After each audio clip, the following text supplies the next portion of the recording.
Bapak, Ibu, Saudara, dan anak-anak yang dikasihi Tuhan, salam sehat dan tetap semangat untuk kita semua. Hari ini kita akan menghayati firman Tuhan kembali dalam Renungan Umat dengan tema Belajar Sepanjang Hayat melalui perenungan firman Tuhan dari kitab Ulangan pasal 17 ayat 19 sampai 20. Kitab Ulangan pasal 17 ayat 19 sampai 20 yang demikian. Itulah yang harus ada di sampingnya, dan haruslah ia membacanya seumur hidupnya untuk belajar takut akan Tuhan Allahnya dengan berpegang pada segala isi hukum dan ketetapan ini untuk dilakukannya, supaya jangan ia tinggi hati terhadap saudara-saudaranya, supaya jangan ia menyimpang dari perintah itu ke kanan atau ke kiri, agar lama ia memerintah, ia dan anak-anaknya di tengah-tengah orang Israel. Amin. Bapak, Ibu, Saudara, dan anak-anak yang dikasihi Tuhan, pengalaman adalah guru yang baik. Begitu kata pepatah. Setiap orang pasti punya pengalaman, sebab pengalaman ada dalam perjalanan kehidupan manusia. Dari pengalaman itu, setiap orang bisa belajar tentang apa yang mesti diperbaiki dan apa yang mesti ditingkatkan. Hidup adalah tentang belajar, karena belajar tak hanya terbatas di ruang kelas. Belajar adalah sebuah proses yang setiap saat dilakukan oleh seseorang, seperti belajar memahami orang lain, belajar menerima keadaan, belajar menjadi pribadi yang lebih baik lagi, dan sebagainya. Belajar dilakukan sepanjang hayat, sebab belajar tak terbatas pada ruang, waktu, dan usia. Selagi manusia masih diberi kesempatan, manusia diharapkan untuk terus belajar. Firman Tuhan dalam Ulangan 17 ayat 19. Kita perhatikan dalam kalimat membacanya seumur hidup untuk belajar takut akan Tuhan. Membawa kita dalam pemahaman tentang sebuah proses yang dilakukan sepanjang hayat. Membaca merupakan salah satu upaya dalam belajar. Jika demikian, belajar itu dilakukan seumur hidup. Seperti yang sudah tertulis mengenai hukum atau peraturan tentang raja, yang dikehendaki oleh Tuhan ialah terhadap setiap orang yang diangkat oleh bangsa Israel menjadi raja, ialah raja yang tampil dengan kesederhanaan, kesetiaan, kerendah hatian, serta takut akan Tuhan.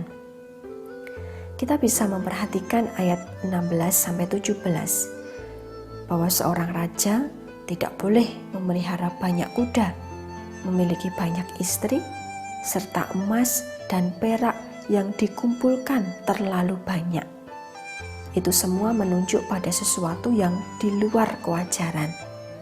Harapannya agar raja tidak mengandalkan hal-hal itu sebagai fokus utama atau sebagai alasan untuk jauh dari Tuhan. Sosok raja yang dikehendaki oleh Tuhan adalah raja yang tidak menyimpang dari jalan Tuhan. Agar tidak menyimpang dari jalan Tuhan, seorang raja harus memiliki dan membaca salinan Taurat seumur hidup.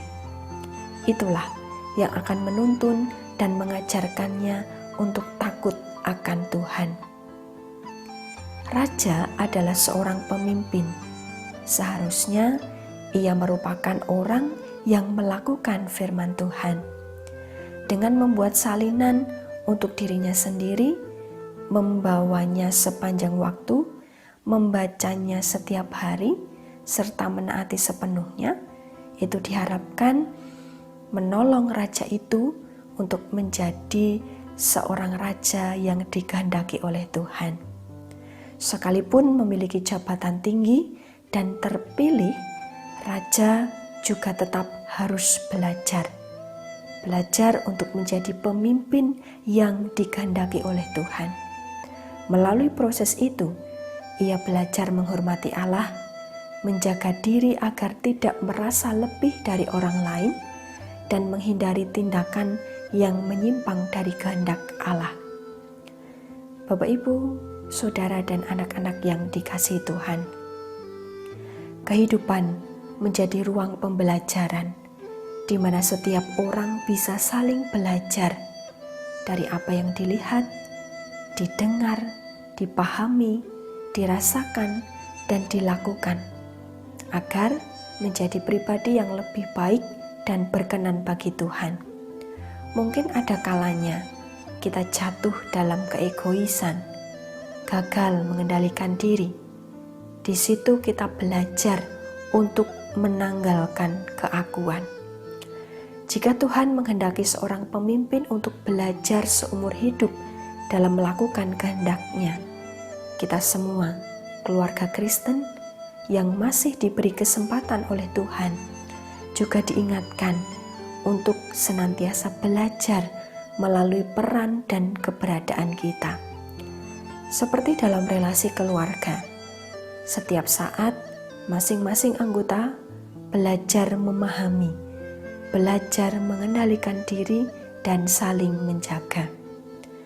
Dalam hidup yang saling belajar ini, tidak hanya anak-anak yang belajar dari orang tua, tetapi orang tua juga bisa belajar dari anak-anak untuk memahami harapan dan kebutuhan mereka.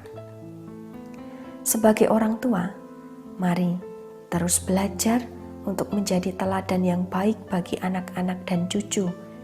Sebagai anak, mari kita juga belajar untuk memberikan yang terbaik bagi orang tua kita. Dan sebagai keluarga Kristen, senantiasa belajar agar menjadi keluarga yang takut akan Tuhan dan belajar sepanjang waktu untuk mengasihi sesama dan mengasihi Tuhan. Dalam proses belajar sepanjang hayat, diharapkan setiap pribadi dan keluarga tidak menutup diri untuk mau saling belajar, bahkan belajar dari pengalaman.